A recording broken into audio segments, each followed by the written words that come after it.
still crying. We got questions that the world don't teach, so we pull up to the mic, let the heart just reach. Hard topics, but the truth we speak. Oh yeah. Black men speak. Turn it up. Let the truth run deep. Oh yeah. From the barbershop chair to the back row seat. You feel what we feel, then repeat. Then repeat. Black men speak. Talk faith, talk pain, talk pride, talk father, talk sons by our side. Every story that they said was weak, you gon' hear us talk on. Black men speak. Turn it up, let the truth run deep. Say it, from the barbershop chair to the back row seat. If you feel what we feel, then repeat. My boy Tim Davis, Black Men Speak. It's our new theme song. I hope you like it. Appreciate you, Tim. Thank you. Well, this is Keith Dent. Welcome to the Black Men Speak podcast, where we highlight ordinary Black men doing extraordinary things. You're going to love today's conversation. No, we're not going to be talking about the Super Bowl, even though I will ask today's guest who he's got tonight. But today's conversation is about money moves, not the flashy kind, not the social media kind, but the moves that actually keep the lights on and the doors open. Too many of our Black men are taught how to hustle, but not how to handle money.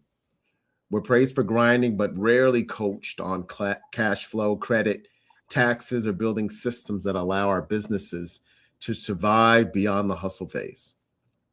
Financial literacy is more than knowing your numbers, it's knowing your options.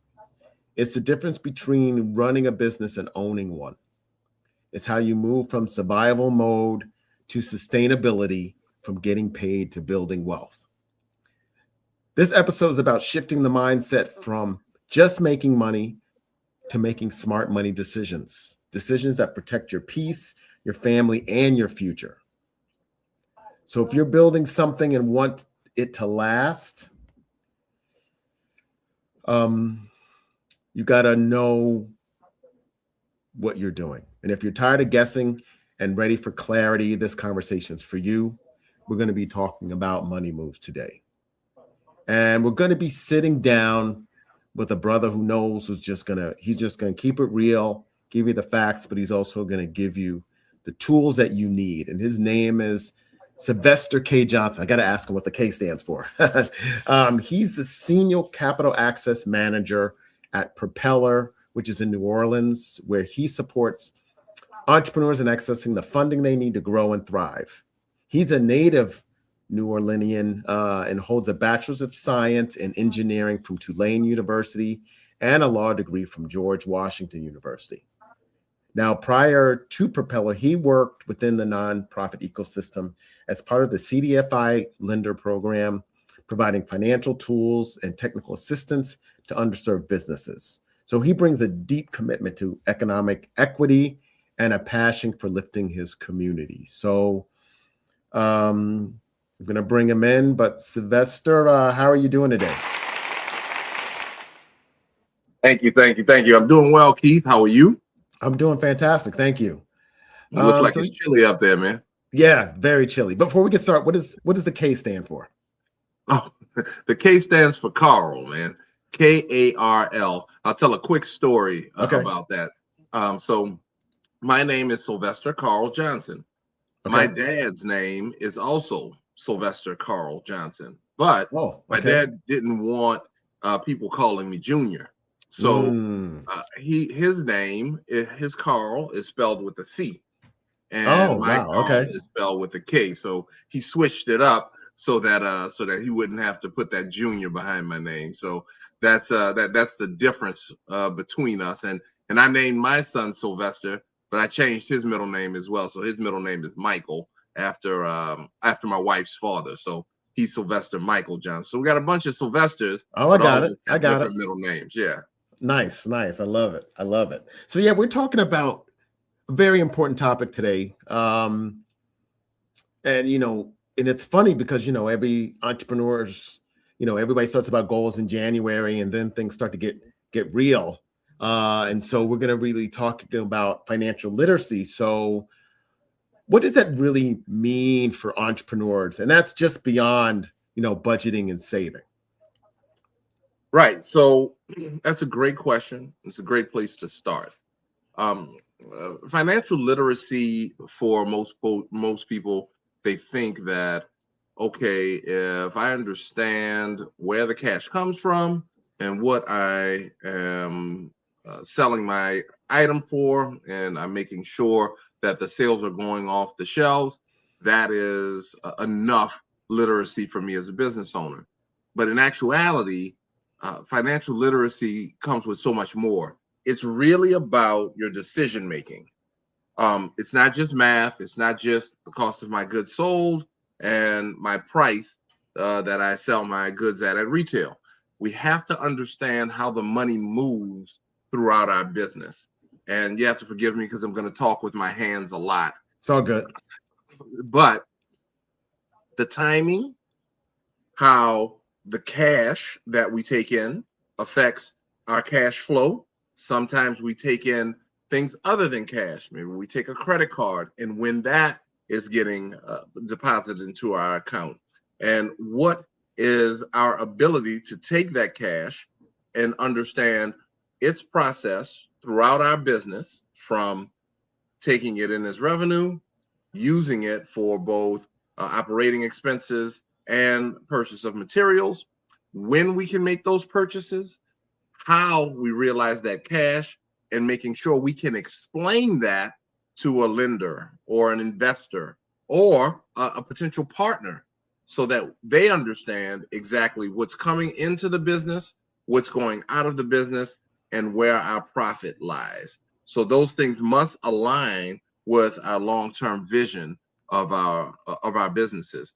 We need to know where we are in the short run and where we're going in the long term. Both of those things super important in financial literacy. Beyond our budgeting and saving, that is the goal of the business owner, to make sure their finances tell a story, and they can tell that story to others in the ecosystem and in the marketplace. Right.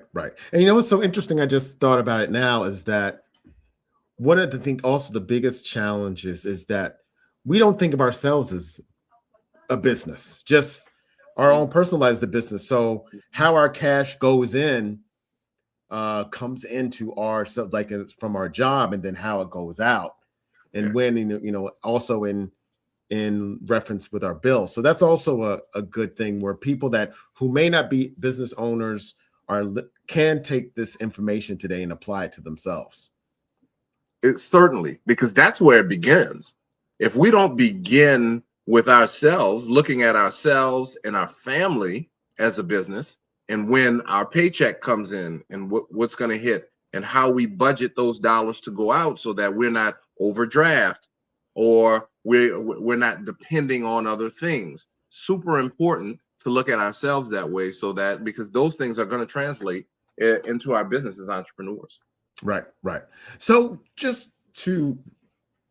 and I'm sure we may touch upon this a little bit more later, but when you meet with entrepreneurs, because I know since you're really helping entrepreneurs who need additional capital for their businesses, what is the kind of some of the mistakes that you kind of see that they make most often? So they got two that are always kind of prevalent for our new entrepreneurs. Okay. The first one is confusing revenue with profit. That's a big misnomer. A lot of entrepreneurs, when they first start out, they believe because the sales are going out the door and they're taking in a lot of dollars, that revenue is the same thing as the profit they're making. Not understanding that when lenders and investors look at your financials, they are looking at the revenue numbers for sure. They want to know what the money that you're making, but it's very important that they also understand the money that you're spending. Are you overspending on any items that may be able to be cut back so that you can take that revenue number, reduce your expenses to increase your profits? Or if you're upside down, because obviously startup expenses are very heavy for entrepreneurs. If we're still paying off some of those startup expenses, how do we get those dollars down and get that paid off so that we can start realizing profit? Because the profit and making the money is the most important part as an entrepreneur or a business owner. You have to get to profitability, and that is your revenue minus those expenses.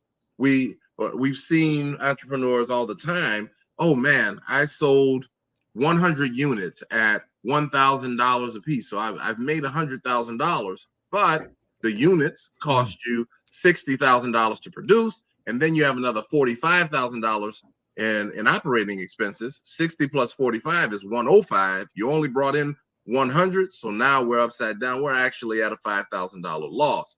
So that difference between revenue and profitability are super important. And the first thing that I always tell an entrepreneur, so revenue and profitability, we need to know that. And the first thing you need to know is you need to separate your personal and your business expenses. It is imperative. Right. Separate those personal and those business.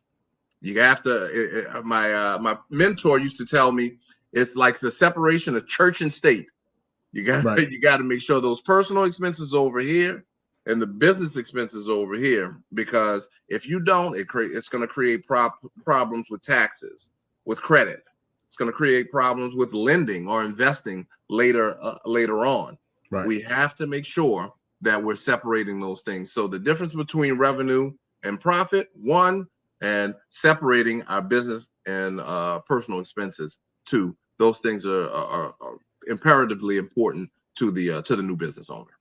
Yeah, and it's fun. It's interesting because being that I'm also streaming today, there's a lot of people that are get their income from streaming. So that from subscribers. So the money comes in. They're like, oh, I've got 1,000 subscribers or 10,000 subscribers. I'm doing great.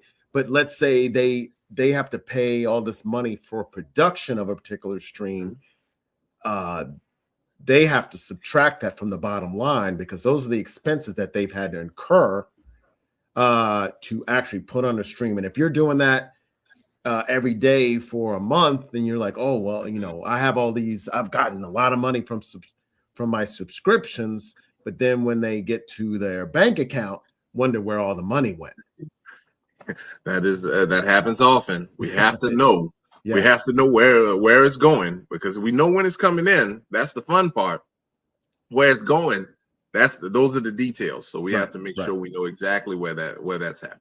And just as a reminder, I know from our discussion, you were an entrepreneur yourself. You had an entrepreneur business, and I think if I can remember, it was the delightful snow cone business, right? It was a snowball stand. Yes, exactly snowball stand. That's a good memory. Yeah, I mean, when you said snowballs, I was like, yeah, I really want one of those. So, as a former entrepreneur, what point in your journey did you realize that making money and then managing the money were two different things? You learn quickly, Keith. Yeah, I think that it took me about 6 months to realize that sales and making money is much different than managing money and managing a business. Entrepreneurs, a lot of our entrepreneurs are passionate and they have these wonderful skills. But if you're going to be in business, it's so important that you're in the business of being in business. And you have to recognize that as quickly as you can, because if you don't, you'll send yourself down to a place where the money is controlling you and you aren't controlling the money. So it took me about 6 months to recognize that at our little sweet shop or our snowball stand, we had a product that we were able to sell and able to get out into the market quickly, because we were in Florida at that time. It was easy to sell a cool soft drink to kids, to the adults that they were with, but recognizing some of those hidden costs that we weren't taking into account initially, that made me realize that we had to really manage what we were doing, because at the time we were mobile.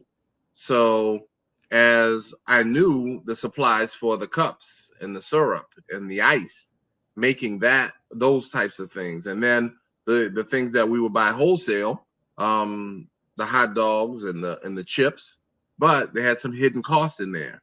They had hidden costs like fuel, because we had to move the stand from here to there.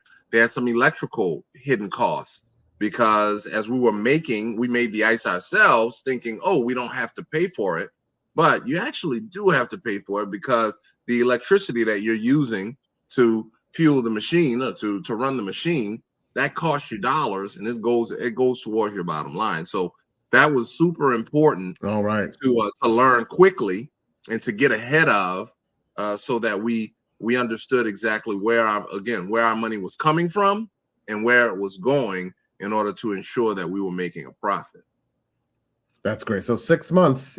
I mean, that's not a bad learning curve, but because you were able to pivot pretty quickly. But sometimes it does take entrepreneurs a little longer, because they are afraid of the numbers.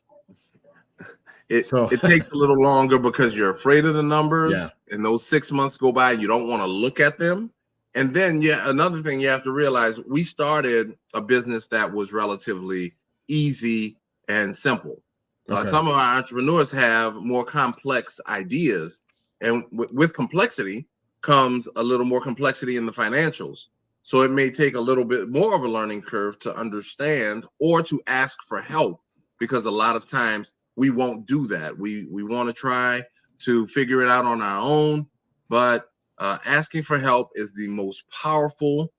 I mean, that question, will you help me? Can you help me understand? It's one of the most powerful tools you have in your arsenal. Right. Please don't get into a place where you think you know everything.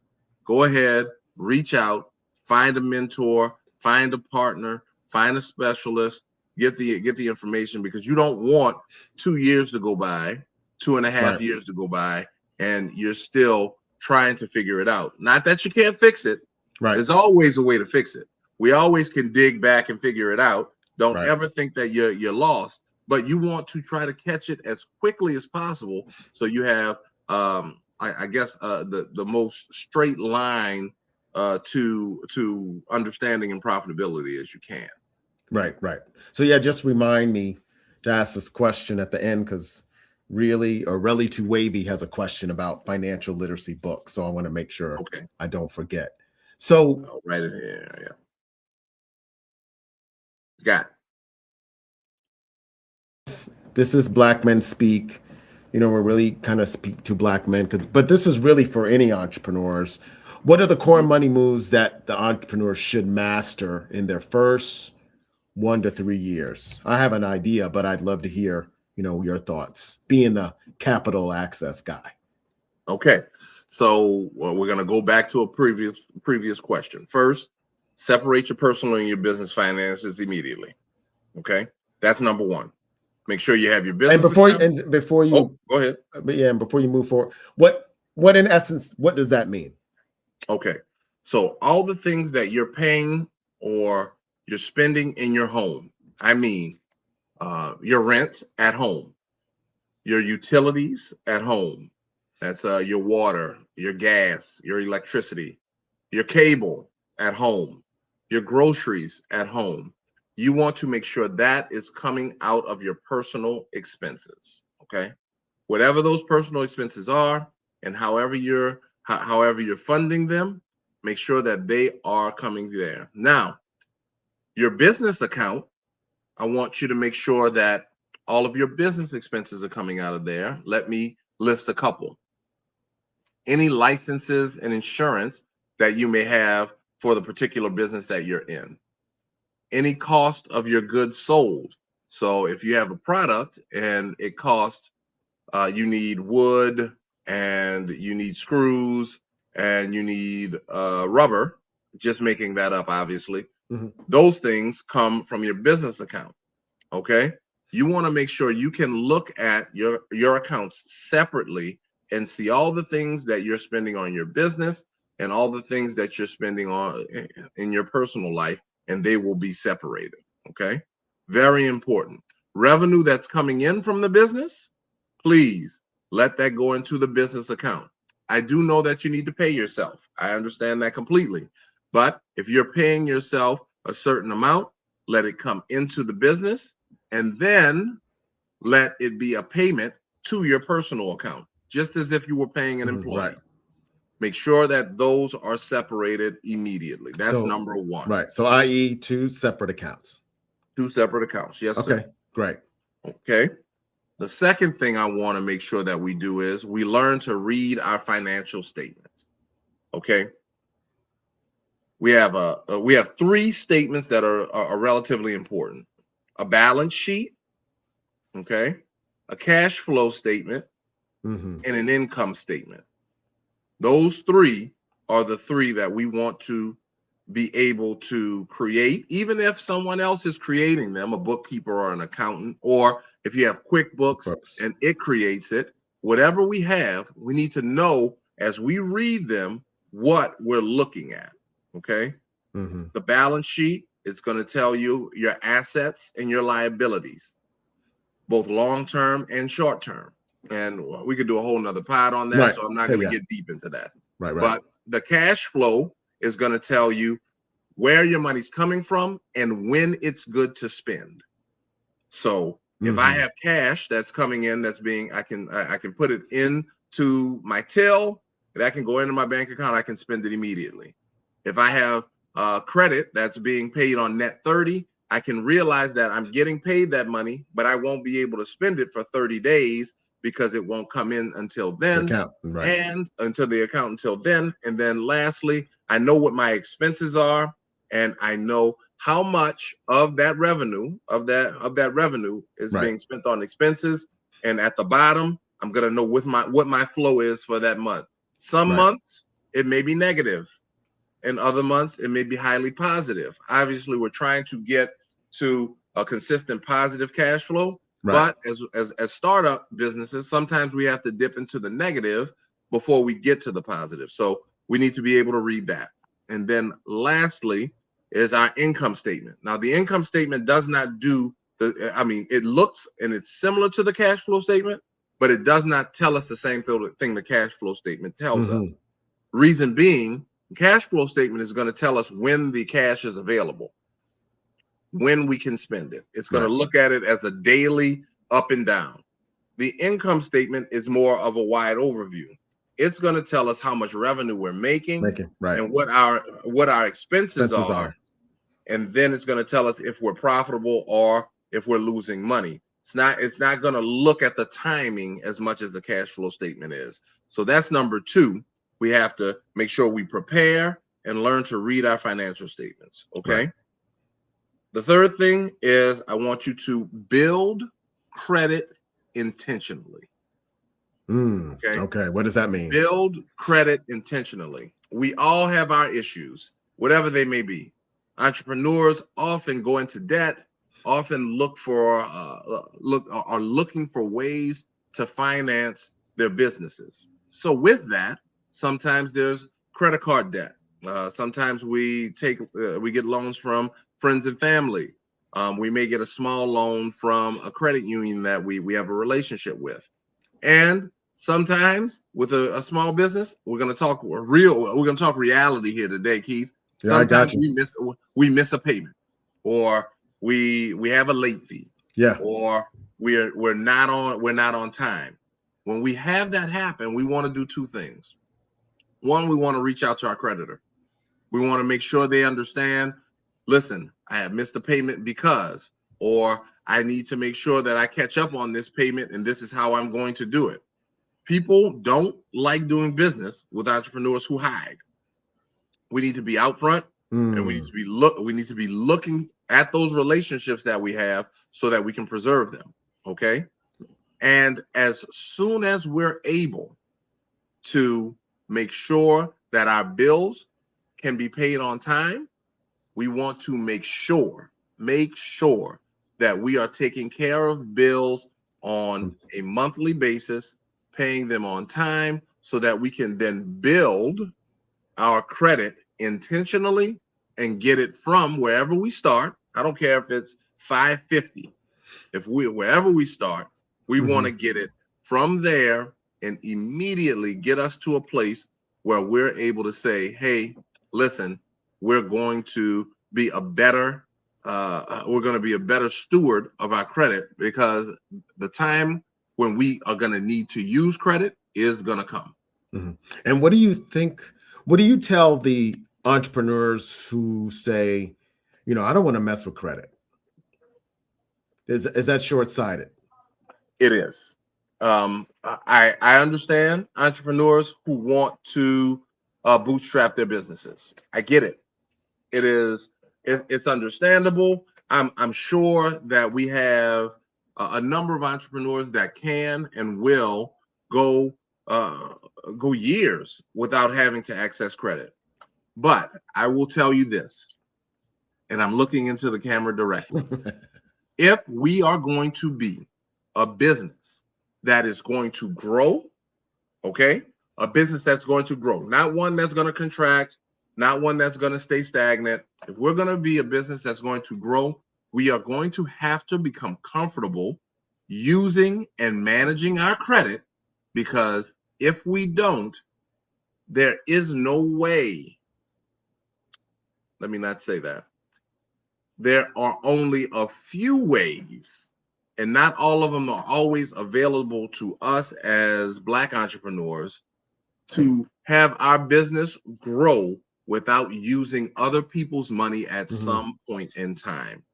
We have to understand that credit can be daunting at times, but those of us who win understand how to use it and not allow it to use us. Again, control our credit before our credit controls us. Super important if we're going to be a business that's going to turn from a solo entrepreneur or a small business with one employee to a business that's going to help us generate and build wealth, that is an employee-focused business where we are not only doing the skill, the hobby for ourselves, we're doing it on a larger scale, and that's where the wealth building becomes apparent. Once we have employees and once we're able to do a lot of work that we can replicate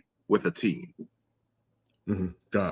Absolutely. And just wanted to also point out, especially for any streamers, you get all hyped when you see you've got 100 subs, but you have to remember there's a net 15 or net 20 on that, depending on when the subs come in, because you remember your money's being passed through another organization to you, because you do not own the actual platform for which you are streaming on. So just to point that out, that's very important. Certainly, very important. Very important. So before you go out and buy that high priced item because you have reached a certain amount of subs, wait till the money comes in.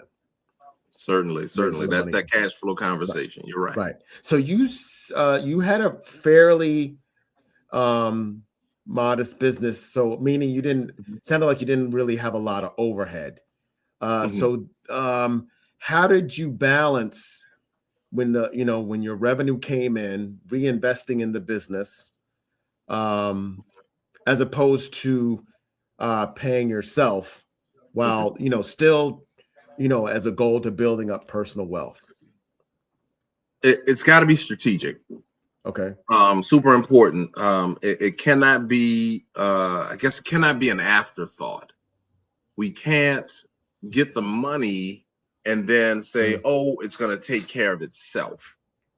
It has to be again, going back to our financials, looking at what we're bringing in and how we're bringing it in.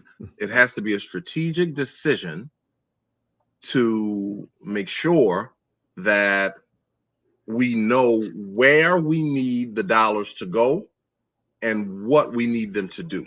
So do you find, before your example, do you find that the entrepreneurs tend to pay themselves more than they should, or not enough? Not enough. Okay. And that's when we begin to kind of commingle our personal and our business. Entrepreneurs are usually undercapitalized, so they're bootstrapping, especially entrepreneurs in our community. They're bootstrapping or using their own cash or using their own money to start whatever the idea or the business is. So with that, they will always continue to say, okay, business made $300 today, instead of separating and say, okay, business made $300 today. I worked 8 hours.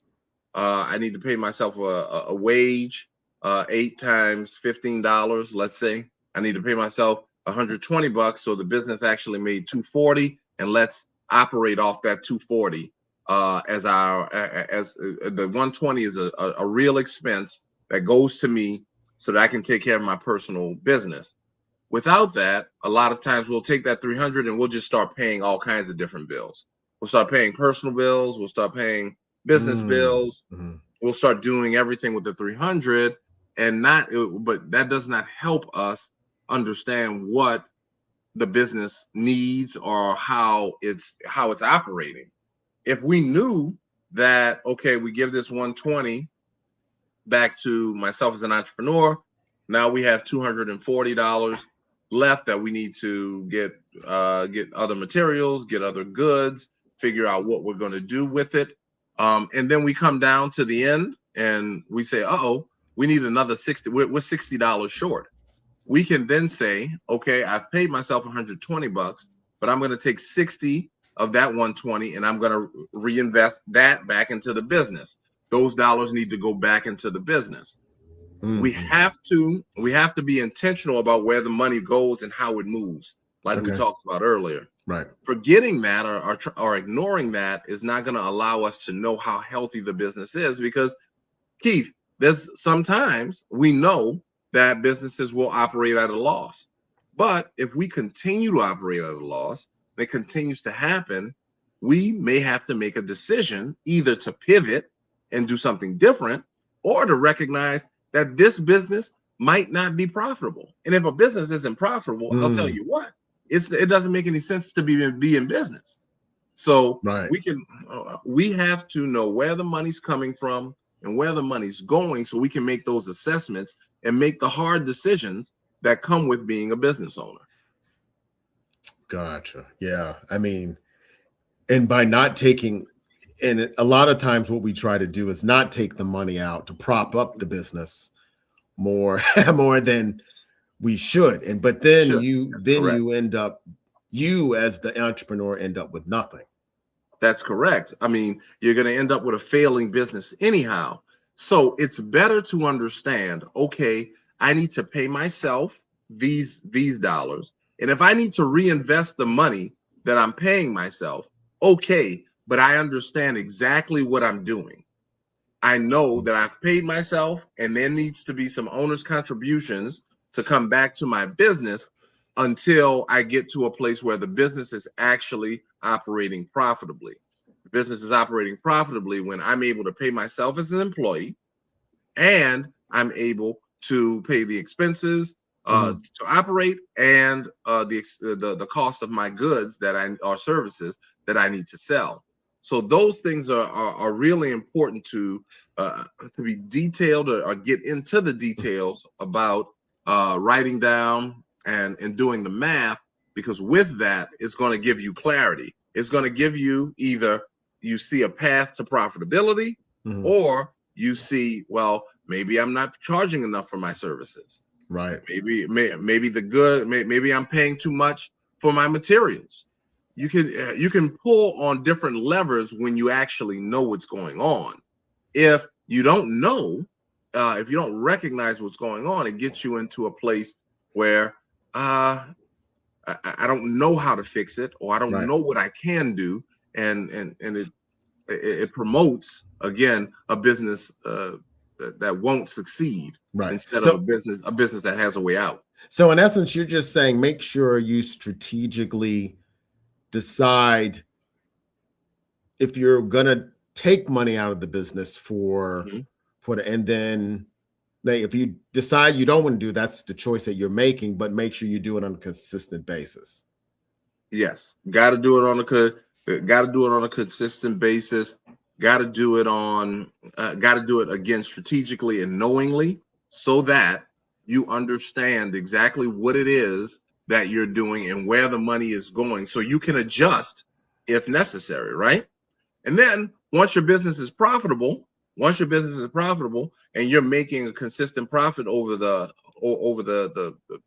months or the years, then we see how much profit we're making and where we can either take dollars to make our business better, invest it in the business to make it better, or take dollars out because we either need a bonus for the work that we've done as an owner, or we're taking out an employee contribution that needs to be paid for the work that was done.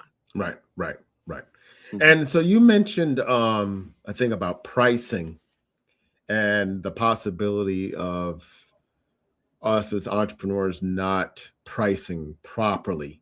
Have you seen that, and how have you helped entrepreneurs get clarity on how to price properly for their businesses? Shucks, yes, I see it all the time. I saw it when I was at the CDFI as a lender. I saw it when I was an entrepreneur, because I came from New Orleans, where the snowballs were priced at 50 cents and 75 cents. And I recognized in the market that I was in, there wasn't a high competition. It wasn't a high competition marketplace. So when they were coming to me, I was selling out. I was running out. That 75-cent snowball was too cheap. Okay. You recognize it because the market would bear much more than what you were charging. Is that because of where you were located, or just where you're located? Certainly. Where you're located, the competition that you have here in New Orleans, these shaved ice, the shaved ice and snowballs, you can find it on anywhere. I can throw a rock and hit two of them. Where I was in Miami, it was not like that. Oh, you're in Miami too? Oh, yeah, man. I was in Miami at that time. So it was not like that. So I was able to charge, instead of 75 cents, I was able to charge $1.50. Okay. Look, that is double. That is double the revenue. And I was able to charge that and recognize that because I had the fuel that was moving the stand, and I had other operating expenses, I needed to charge that in order to be profitable. Because if I wasn't charging that, I was going to be in a space where we weren't going to be making any money. So that was a personal story. Now, on a professional level, seeing especially food vendors, either charge way too much for a certain item, or giving the item away at such a low price. I've seen it both ways. I've seen them where they're charging way too much for an item, and the inventory that they have gets older because it takes a long time to sell it. And now you got some of your stuff you can't even sell. Can't sell it because it's gone out of expiration. Or if you're in a space where you're charging too little, you're getting the food out, making sure that everybody gets fed. But when you come back and you're looking at, well, how much money did I make today? Or what do I do? Where am I going to get the dollars to operate tomorrow? You recognize that you haven't put a proper value on, one, the food and the work that it takes to prepare that food so that you can have a fair value that allows your business to operate, and you sell a sufficient amount. Right. Oh, that's great. And I just want to let anyone know, if you do have a question about being an entrepreneur or streamer that's business related, feel free to put that in the chat, because I'm sure we'd love to answer some of those questions, as we got one earlier, because this is really for you. So definitely want to do that. So we talked about the long-term success of an entrepreneur and needing credit to do it. So what are some of the just a couple of simple ways business owners should use credit for long-term success? Two ways. I know a lot of people talk about business credit. You hear it a lot on social media. For entrepreneurs of our size, our personal credit is still going to be the most impactful and important thing that we have if we need to access it for growth. Business credit is going to be useful if you have to buy supplies on credit, or if maybe you need to go to a Home Depot, if you're a contractor and you can get your supplies on credit there, or if you need something that's going to be net 30 or net 60, your business credit and how it's used will be important. But our personal credit and how we use it and how we manage it is going to be so important for our long-term success, because when we get to growth stage and we need to talk to lenders, or we need a line of credit to make sure that we are taking care of our expenses before we get the revenue into our doors, our personal credit is what lenders are going to look at. They are always going to be impressed with a business owner that is taking care of their credit items, making sure their bills are paid on time, making sure they are not getting outside of their business window, where they need more than, or where they're using more than they actually can sustain. It is better to grow slowly and use our credit intentionally than to try to explode using credit that we can't afford. Once we're able to slowly build our credit using the credit that we can afford, I don't care if it's a business credit card to start with. Right. Then we move up from a business credit card to what's called a micro loan, something that's in the $10,000 range. And we move up from there to something that a bank may support in a $50,000 line of credit that you can use like a credit card. Those things are super important, and managing our credit intentionally is also very important if we are determined to grow our businesses into wealth generating machines. And that's what we're in business for. Right. We're in business to build something that will help us generate wealth for ourselves and for the generations after us. That's what we're in business for. And to do that, it's going to take an intentional use of our finances and our credit to make sure business growth happens. We don't want to stay, we do not want to stay stagnant, and we do not want to continue to see contraction. Sometimes there needs to be some contraction so that we can get to a point where we can grow again, but we don't need continued contraction. We want to make sure that we're using all of the tools available so that we can grow the business and build our wealth. Right.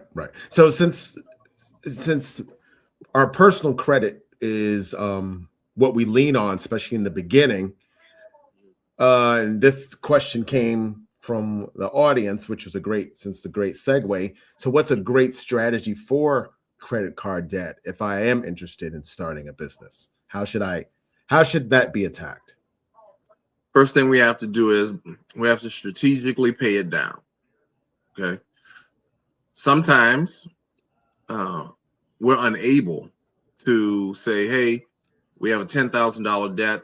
I need to get it down to a $3,000 balance. Let me find $7,000. That's not realistic all the time for people. Of course. Right. So if that's the case, we need to look at that as a bill, and we're going to make a deliberate attempt to pay our credit card debt down, whatever it is. And sometimes that comes with sacrifice. So we have to ask ourselves as we look in the mirror. That's a great point. Sacrifice. Yeah. And we have to ask ourselves as we look in the mirror, what am I willing to sacrifice? Am I willing to sacrifice my daily $3 coffee? If that's something that you do, maybe that's not your thing. Am I willing to sacrifice my monthly new clothes purchase or new shoes purchase? Am I willing to sacrifice one of my streaming services for a portion of time? And when I'm willing to sacrifice those dollars, I'm going to reallocate that money that my sacrificial money. I'm going to reallocate that to my credit card payment. And I'm going to be very intentional and disciplined about making sure that reallocation is made to my credit card payment, so I can begin to see the difference in the dollars as we continue to eat away at them. We may not be able to jump out and be outside immediately with our business or with our product. We may have to be inside working on what the strategy is going to be when we're finally able to produce it, what the strategy is going to be when we get to that point. But while we're strategically figuring out how to launch our business, we are disciplined and having our own strategy of those sacrifices that we've made over here to pay down that credit card debt. And it can seem like a mountain. I know. Believe me, it can seem like a mountain, but we have to start eating that elephant one bite at a time. It may take us 6 months. It may take us 12 months. I've seen some people take 18 months to get this thing down, but through diligent sacrifice and discipline payments, they were able to do it and get themselves to a position where they have a solid foundation that they can move and begin all over again. So that's tremendously important. Yeah, very important. Yes, that's great. Thank you for that. So one of the things which we not necessarily downplay, but we don't really think about are the kind of the generational gaps when it comes to financial literacy. So how do you feel that shows up today? And then for our, I guess, young people, because it's really more about breaking the cycle. How can we break the cycle so we start to make smart money moves that will affect future generations? The generational gap is real. It is something that we cannot hide from or bury. People may tell us, oh, it has been so long, and why haven't you progressed? And what are you doing incorrectly that's not allowing you to get a step ahead? Well, let me tell you, Keith. I am the first generation in my family with equal rights for their entire lives. My mom and dad, they grew up under Jim Crow rule. So in the South, colored and white water fountains, that's my mom and dad. Oh, wow. That's deep. That's deep. I can go next door or wherever. I can go knock on my mom and dad's door and say, hey, I need you to come and meet somebody. You will be looking at someone who was born without equal rights. We don't have to go dig anybody up. We don't have to look in the history book. I got a guy that is my dad who will tell you all the stories about being discriminated against. Okay, so I'm the first generation. My kids are the second generation. That's deep. That was born in with equal rights. So that is impactful. Reason being is because our wealth gap, the intelligence that we miss, it's not because of we're not intelligent or there's a wealth intelligence. It's because of exposure. Our parents were deliberately and intentionally not exposed to these items, right? So they couldn't pass it down to us. It's hard for us then to pass it down to our kids. So we're getting bits and pieces that, okay, my dad gave me bits and pieces that he figured out. I'm going to give my kids bits and pieces that I figure out. And if we are not exposed, because there are still many of us that have not been exposed to financial statements, making intentional credit decisions, saving money, building businesses, entrepreneurship, from building it from a solid foundation. We haven't been exposed to it. So it's not that we're not as smart as someone else. We just have not seen the things that they have seen. Right. So what we must do to ensure that we're doing everything we can to get our community the exposure we need is we have to begin partnering. We have to begin having intentional mentorships.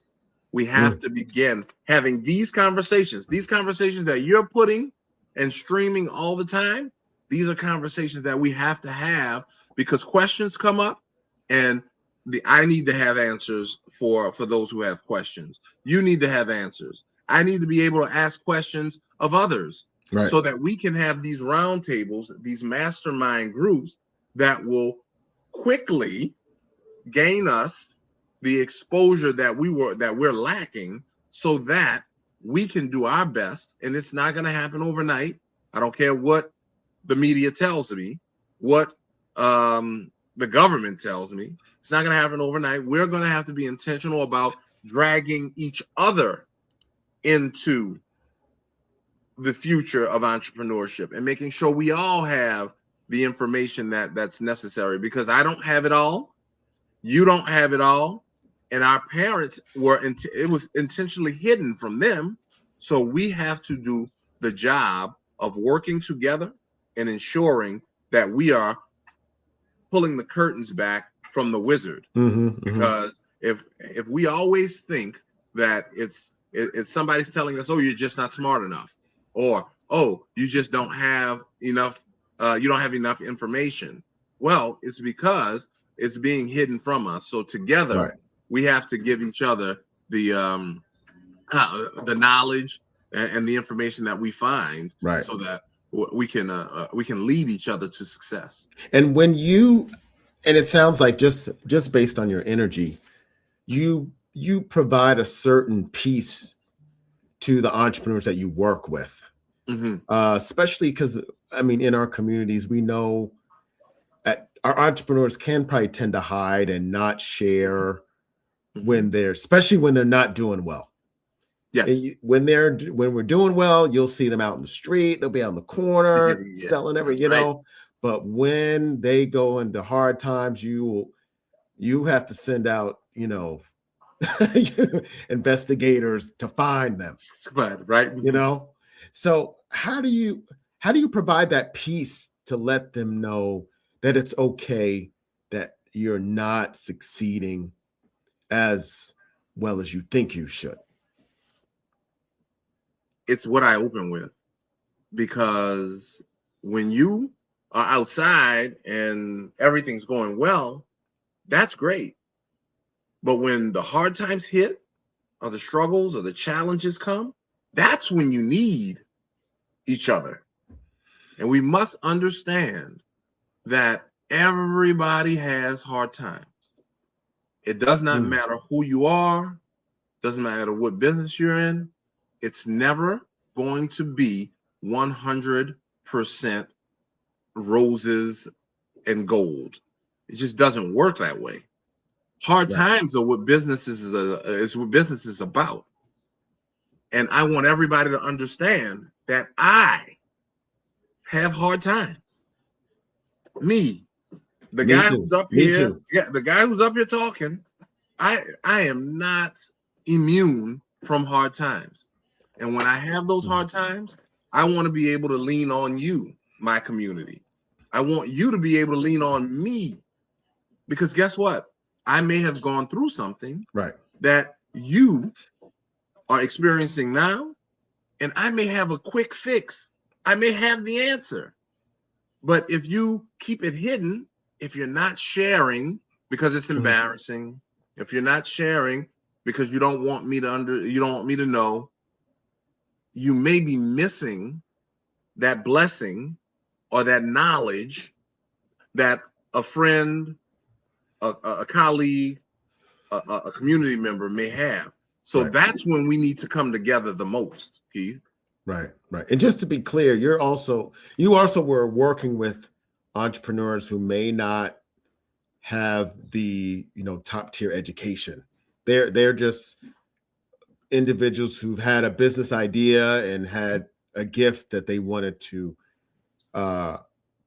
bring to the world. I only mentioned that because someone in the chat had mentioned not having the great academic stats. Can they make it in life? So I'm like, I just wanted to point that out. Listen, I got 2 degrees. Obviously, we've talked about it earlier. That does not matter when we get out here, especially in the entrepreneurial world. And I tell everybody this, it's about what's in here, right? Yeah. How much hustle do you have? How many times are you going to get up after you get knocked down? Because I don't care how many degrees you have. I don't care how much education, where you went to school. Business is going to knock you down. Who has the wherewithal? Who has the desire? Who has the gumption to continue to get up and learn from those failures, learn from those bad beats, learn from it so that you can turn that into a win for the business? Because once we are able to do that, that is going to be the skill that's going to be most important for our entrepreneurs, getting up after they get knocked down. You cannot control everything, but you certainly can control your reaction to whatever that thing is. And entrepreneurs who succeed are willing to be vulnerable. They're willing to not be defeated, and they're willing to treat failure as an opportunity to learn and grow, and not as something that's not as something that's there to simply defeat them. Yeah, and those are great nuggets that you can use whether you're going to be an entrepreneur or not. Fantastic. Entrepreneur or not. That's correct. So one other question, the question that I was going to ask earlier that someone mentioned is, yes, what were the top 3 books that you use or you recommend to teach financial literacy? So financial literacy books are kind of a dime a dozen. You can go so many different places to look at that, look for financial literacy books. I'm going to go with a couple different things. Okay. First, I want to talk a little bit about business. Okay. Business literacy and business financials are super important for us to kind of to get our handle on when we are I guess when we're beginning as a business owner. So there's a book that I guess that kind of that I used when I was just learning what it means to be a business owner and trying to learn, I guess trying to learn about financial statements and what they do, and how they, I guess how they teach us what our business is going to do. And there's this guy, and his name is John Messina. Okay. And he makes a beginner's guide to reading and understanding and analyzing company reports like Warren Buffett. Now, it's a financial statements playbook. It basically talks about how Warren Buffett looks at these big companies, right? How he looks at these big companies and figures out if they're going to be profitable, or if they're tricking you, or if it's something that you something that you can kind of dig through to try to figure out exactly what a company is doing. All right. I read that after law school, when I got into business. It's a little dense at times. Sounds dense. But yeah, it's a little dense at times. But once you get to running the business and needing to see it, it's something that you want to put on the side so that you can look. Okay. You can look at. Gotcha.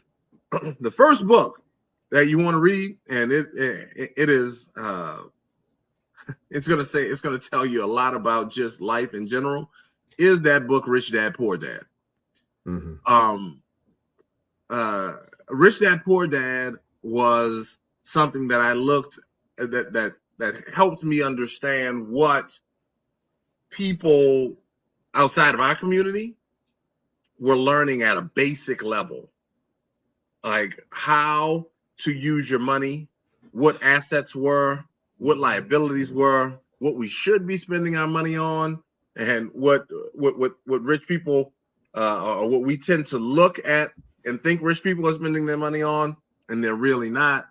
Those things, that Rich Dad Poor Dad book is something that I think anybody who wants to go to entrepreneurship needs to read. Political affiliation aside. Political affiliation aside. You are correct. Yes. I was going to say. If you can just buy it used, check it out the library. Yeah, you check it out the library. Absolutely. Go ahead and do that. All right. Absolutely. Go ahead and do that. But it does have good information in it. So I want you to just to know what's going on there. Again, financial statement books, and just learning how to put financial statements together. There is a book that is called Financial Intelligence. It's a woman. Her name is Karen Berman, and I think the gentleman that she wrote it with is Joe Knight. It's just it's a book called Financial Intelligence. It's for managers and it tells you what the numbers really mean. Nice. So that one's not a hard read. And I think it's something that you should read. But for business owners, okay. So I've given you Rich Dad Poor Dad. That's something we're checking out from the library, like we talked about. We talked about this the Financial Intelligence book. That's there. The Warren Buffett book. Remember, you wanna put that on the side for when you're ready for you're ready for something that's a little bit more in depth. But I want everybody, and I think it's important for everybody to look at a book called The E-Myth, and it's revisited now, but It's why most small businesses don't work and what you can do about it. Now, this book, the E-Myth book, what it does is it talks about systems. It talks about making sure we're understanding what our business does and what it doesn't do, and how to be very systematic and consistent with the services that we're providing. The E-Myth is one that I like all entrepreneurs to read. Yeah, I've heard of that book. Yeah, when they read it, it opens up kind of a portal to what small businesses do and they're able to be successful in doing it. Okay, so that's one that entrepreneurs should read. And lastly, this is the last one is a book that it's kind of an activity book for entrepreneurs, and it's called Traction. Traction, Traction. Traction is a book that will help you go through your business idea. It'll help you go through your business and write down the things that you have, or that you may not have, that you need. It's a workbook. I mean, it's in a book, but it's a workbook that you go through consistently about your business and about your financials. Traction is one that I would love for people that are listening to the stream, people that are going to hear the podcast, that are going to read. So the way we go with that is, one, we talk about Rich Dad Poor Dad. We're getting that from the library. We're not going to buy it. All right. Two, we want to read the E-Myth, okay, for businesses. Three, Traction is super important. And then once we've gone through that and we've used that as a bit of our lead up to our study for our business, we're going to go to Financial Intelligence by Miss Berman and Joe Knight.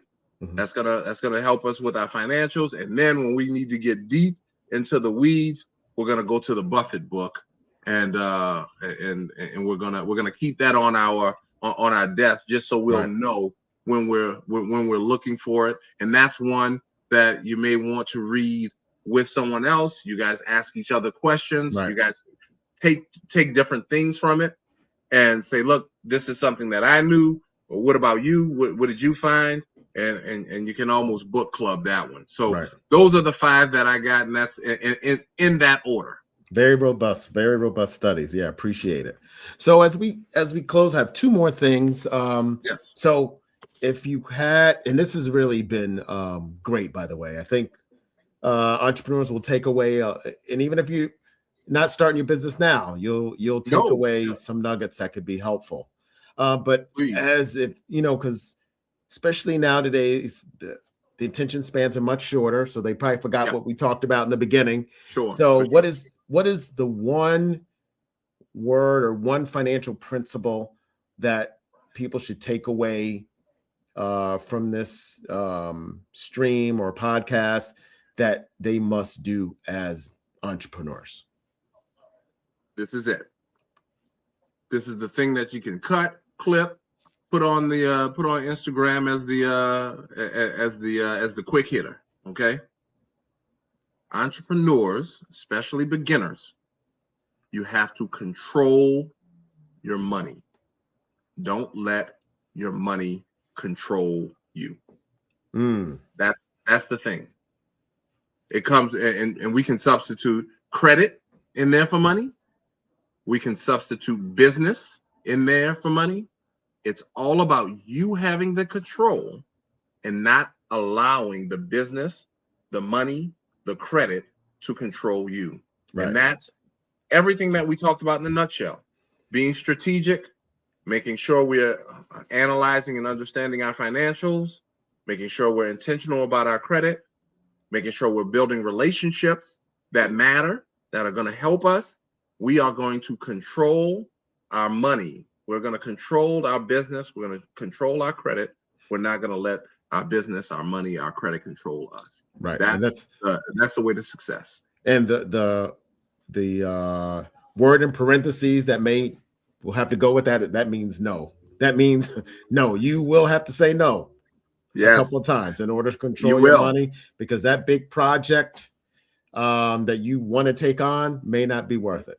It may not be there for you right now. Yeah, may not be there for you right now, Keith. We might have to say no for now, and we'll be able to circle around and get it on the next go round. So that's super important.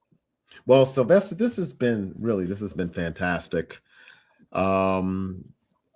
Propellers, an organization located in New Orleans, doing fantastic work. So I really appreciate the time that you have today, for being on. So I have a question for you, because this is always a surprise. Okay. Because we're doing such great work, and you're doing such great thing for your families, and then just the entrepreneurs you help and things like that. We don't necessarily think about ourselves all the time. Okay. So my question I always leave my guests with is, how are you feeling right now as a Black man?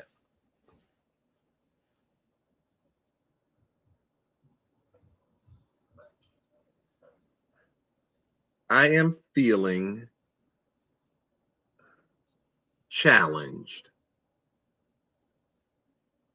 There are a lot of words that I could use that may have a negative connotation, especially where we are right now and in the space that we're living.